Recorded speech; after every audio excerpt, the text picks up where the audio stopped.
Yes, what is going on, guys? Welcome back to another video. Today's video is going to be a little bit of a talky one. We're going to be going out, find a location, do a bit of filming. As you can see from here and just behind me, it is raining, so I might do a little bit in the car and out the car when it stops raining. But just as I'm about to set off to go and film this video, the nice postman came and I've got myself a nice new air freshener from Cars with Smither. I'll link his Instagram down below. He's got an absolutely awesome Stage 2 Plus Audi S3. I'd love to have a go, so if you're watching this, Smither, one day me and you are going to meet up. You can have a go in the ST and I will be having a go in your S3. But for now, we're going to let the car get some temperature in it before we set off. I'm going to put this in so we smell nice, and then we're going to go and find a location to film this video.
So here we are then. Now this is going to be a little bit of a talking video, and what we're going to talk about in this video is future plans for my ST. Now I'm actually going to break this down into two videos. This is all going to be about preventative maintenance of what I'm going to do to my ST and what possibly you should consider doing to yours if you've also been out and bought a completely unmodified example of a Mark II Focus ST. Quick disclaimer time this, she's absolutely filthy, so she might not be looking her best in this video, but this proves this is my daily car. This is what I use every day. Now I am parked up on a country lane, as you can see, but just behind me in these trees you're probably going to be able to see there is the motorway. It's the M6, it's quite noisy. Hopefully you'll be able to hear me, hopefully it won't affect the sound quality, and it's just starting to drizzle, and I'm a bloke. I'm in shorts, obviously we're in shorts, obviously. So, preventative maintenance for a Mark II Focus ST then. So, we're going to start kind of from the back and work our way forward. So, we're going to start at the rear of the car. But while we're at the back of the car, we're going to talk about suspension, yeah? Now, as you can imagine, my car is a 2010. It's on a 59 plate, but it's a 2010 car. So, effectively, it's 11 years old. This car is 11 years old, coming up 12 years old in January. So as you can imagine, all the suspension components are probably a little bit tired. Although the car does drive very, very well, it feels very stiff, they're probably tired. So one of the things that I'm going to do on the front and the back of this car is I'm going to look to upgrade some suspension components, some bushes, some drop links, some anti-roll bars. Now, where do we go with this? This is where I need your guys out. You guys out there that have already got Mark II STs and RSs. What brand have you gone with? So I've been looking at Powerflex. Now obviously they're expensive, but you pay for what you get. Another brand I've been looking at is Hardrace. Now these seem very, very reasonable, but from the research that I've done, they're not polyurethane bushes, they're just hardened rubber. Now am I being stupid? Is hardened rubber the same as polyurethane, or will it suit the car better because I drive it every day? That was my other thought process. They're a little bit cheaper, hopefully they'll last. And does it make it more drivable and more usable? Let me know in the comments. I don't know, guys. I love my Fords, I love this car, but I need your guys' help who've got STs out there. So where these suspension bushes, these suspension components, the main ones that fail are on the rear of the car. It's the lower arm where the rear spring sits in. There's a bush in there that has a eccentric bolt, and that allows you to adjust the camber of the rear wheels. Now what happens is the centre of that bush is metal and the bolt is metal, and they rust and they fuse together, and you can't actually get the full wheel alignment done properly because of this. So what I want to do is replace that whole arm. It's not worth going through the hassle of trying to get the bush off and stuff like that. I might as well replace the whole arm and put some brand new either polyurethane or the Hardrace bushes in at each end with a new cup, a new rubber cup for the spring to sit on. That's where we're at with the bottom of the car. I then want to look at anti-roll bars. More than likely we'll go with the Hardrace ones with matching drop links. Front suspension components. For those Mark II guys out there, you're going to know. For those that don't know, what fail on these is the lower rear bushes on the wishbones. Now I'll try and put some pictures in of these bushes. Now this car has a bill. Not long before I bought it, it had a bill, and it had the front, the rear and the front wishbone bushes done on the passenger side, but the driver's side, when I've had a look, are very, very original. So that's going to give me a little bit kind of uneven. So that's something I want to tackle very early on. I either want to swap them all out for the Hardrace, or I want to swap them out for polyurethane, or just put new bushes on. Now what Hardrace do is they do a full kit wishbone with the bushes on and new ball joints as well. So that's why I'm leaning towards Hardrace. And you know, they're a well-known brand. While we're looking at suspension components, we're going to talk about engine mounts. For this then, we'll get the bonnet up because we'll look at it, we'll talk about engine mounts, and then we'll talk about some mechanical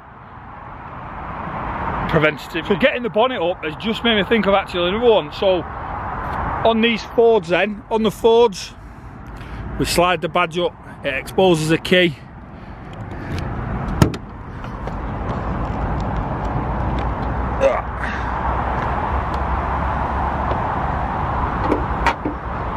And we expose the engine.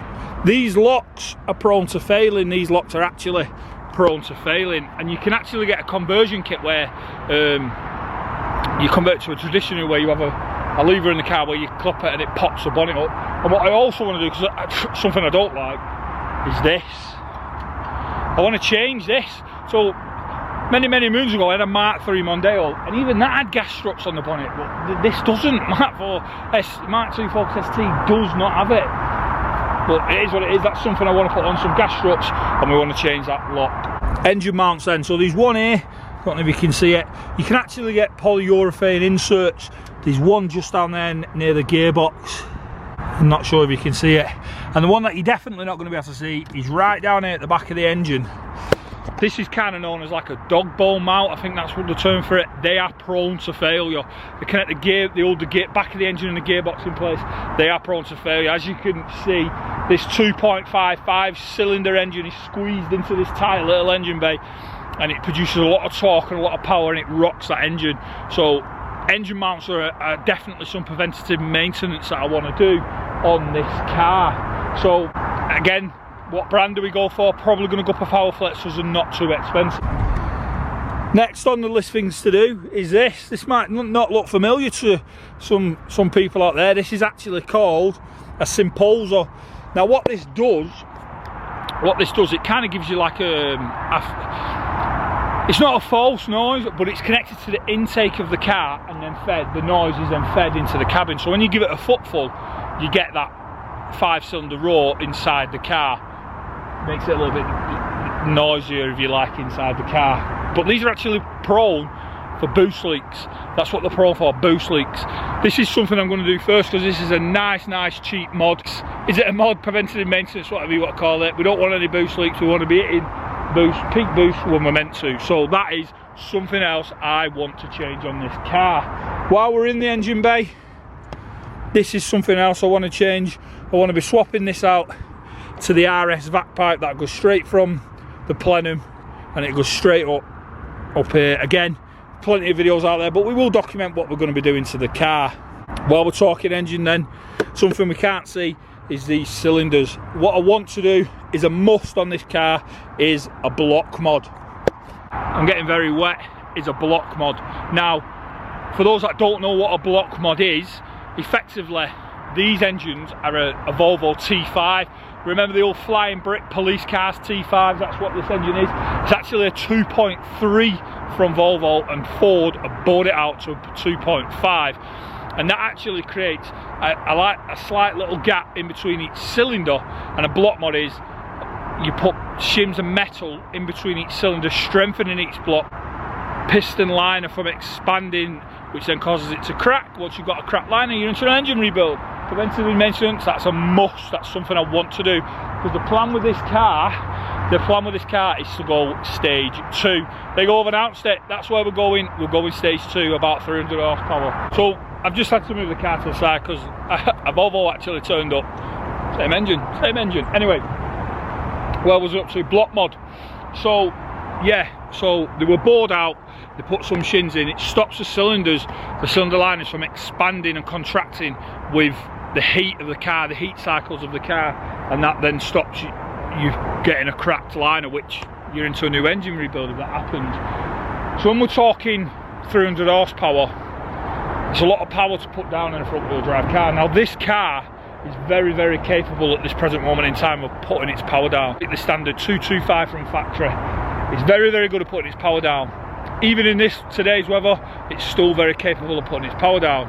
When we start moving on, we start moving up to that stage 2 mark, that 300. I'm gonna be upgrading the clutch. Now, I may as well go down the genuine RS clutch. That's where I'm probably going to go. Genuine RS flywheel, genuine RS clutch with a genuine pressure plate and a genuine release bearing. That is where this car is. That's what I'm going to do with this clutch. Now, eventually one day I'd also like to have a limited slip diff. I'd like to put an LSD in, a Quaife LSD in this car.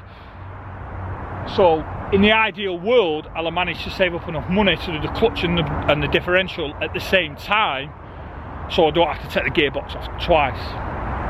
Now all these modifications, all these preventative maintenance that I'm speaking about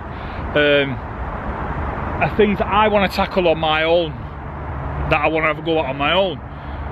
Suspension components, I've done some suspension work on my previous car, my BMW. Go and check them videos out if you've not already. And if you haven't subscribed, by the way, I always send this at the end of the video, but if you haven't subscribed, please, and you've watched the video this far, please consider doing so. Yeah, so I'm quite fortunate where I live, to be honest. I live in the northwest of England, for those that don't know, you can't tell by my Manc accent. Yeah, England. So there's a lot of companies not too far away from me that are well established, such as KMS based in Chorley, BD Performance based in Wrexham, Motorsport Development based in Blackpool Way, Puma Speed, which is in Yorkshire, and there's many others.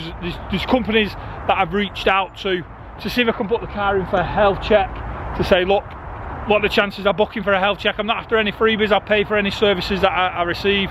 Booking for a health check, come down, document it, we'll talk about the lock mod, we'll talk about RS clutches. And I think we're about done, aren't we? We've spoke about suspension components. Like I say, this is all going to be about preventative maintenance, this video, but we have probably slipped into a few modifications that we're going to be doing as well. And then the one last thing that we're going to talk about, no, see, that's a modification. This video is really hard to tie together because preventative maintenance tends to lead into modifications, because we're talking about upgrades. So we'll leave that one for the modification video, which I'll film during the week, because I am a little bit tight for time. I'll leave this one here. Thank you very much for watching. I hope you enjoyed this video. As I said earlier on in the video, please make sure you hit that subscribe button. We're well on our road to 400 subscribers. I want to get a bit of an ST following. I want to use your guys' knowledge out there who've already got these cars, have already built them, or best products to use, companies to use, people to speak to, things like that, best practices, because I don't want to do things to the car that are going to be a waste of money and have to spend them again when you guys may have already done it yourself. So please remember, hit that subscribe and comment down below. Check out my Instagram, I'll link it on the screen now.